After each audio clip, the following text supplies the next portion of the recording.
Magandang gabi mga kahuwan. Narito na ating ulat panahon ngayong araw sa Pilipinas.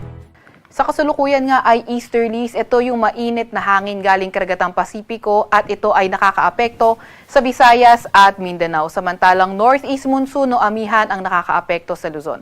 Asahan nga natin itong easterlies na magdadala ng maulap na papawirin, mga kalat-kalat na pag-ulan, pagkidlat at pagkulog sa Eastern Visayas, Caraga, Davao Region at Soc-Sargen. Samantalang northeast monsoon o amihan magdadala rin ng maulap na papawirin at mga pag-ulan sa lugar ng Cagayan Valley, Cordillera Administrative Region, Aurora, Quezon, Laguna, Bicol Region, Romblon, Marinduque, pati na rin sa Oriental Mindoro. Kaya yung ating mga kababayan, lalo na yung mga inuulan ng mga nakaraang araw pa, ay pinag-iingat nga natin sa mga banta ng pagbaha o hindi kaya pagguho ng lupa. So kasali rin sa mga papaulanin ng northeast monsoon o amihan ang Laguna, ang probinsya ng Laguna. Para naman sa lagay ng panahon sa Metro Manila at nalalabing bahagi ng Luzon, mas magandang panahon yung inaasahan natin at may mga tsansa na may hinang pag-ulan at sa nalalabing bahagi ng Visayas at Mindanao, magandang panahon rin pero may mga tsansa ng mga localized thunderstorms. Yung mga kasamahan natin sa Regional Services Division patuloy na maglalabas ng mga thunderstorm advisory, rainfall advisory o hindi kaya heavy rainfall warning kung kinakailangan.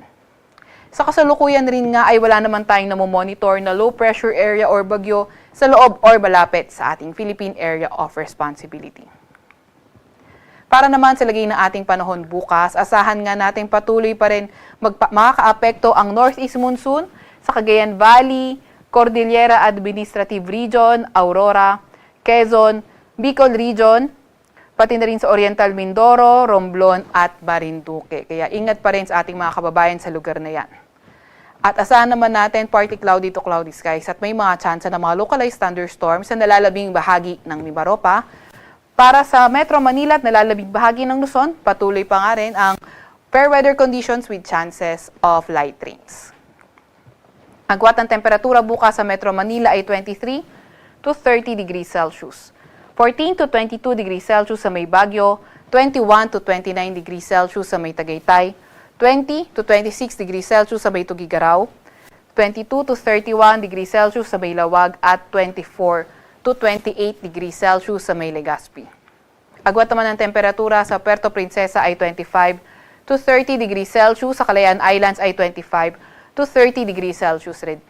Para naman sa lagay ng panahon bukas sa Visayas at Mindanao, inaasahan nga natin na patuloy pa rin na magdadala ng mga paulan ng easterly sa may Eastern Visayas, Caraga, pati na rin sa may Davao Region. Sa nalalabing bahagi ng Visayas at Mindanao, fair weather conditions na tayo, pero may mga tsansa pa nga rin ng mga localized thunderstorms. Agwat ng temperatura sa Metro Cebu ay 26 to 31 degrees Celsius. 24 to 33 degrees Celsius sa may Zamboanga at 25 to 32 degrees Celsius sa may Davao. Meron din naman tayong nilalabas na weather advisory. Ito ay updated kanina alas 5 ng hapon kung saan katamtaman hanggang sa malalakas na pag-ulan. Ngayon hanggang bukas ng hapon sa Camarines Norte at Quezon natin inaasahan. Kapag moderate to heavy yung mga pag-ulan, posible 50 to 100 millimeters of rain at also localized flooding posible sa mga areas na urbanized, low-lying, or near river at landslide posible sa mga highly susceptible areas. Bukas naman ng hapon hanggang Thursday ng hapon, may mga moderate to heavy rains din tayong inaasahan sa Isabela, pati na rin sa may Cagayan. Kaya kagaya nga ng nababanggit natin, ingat lalo na sa mga inuulan ng mga nakaraang araw pa sa mga banta ng pagbaha o hindi kaya pagguho ng lupa. Wala na tayong nakataas na gale warning sa kahit na anong baybayin ng ating bansa.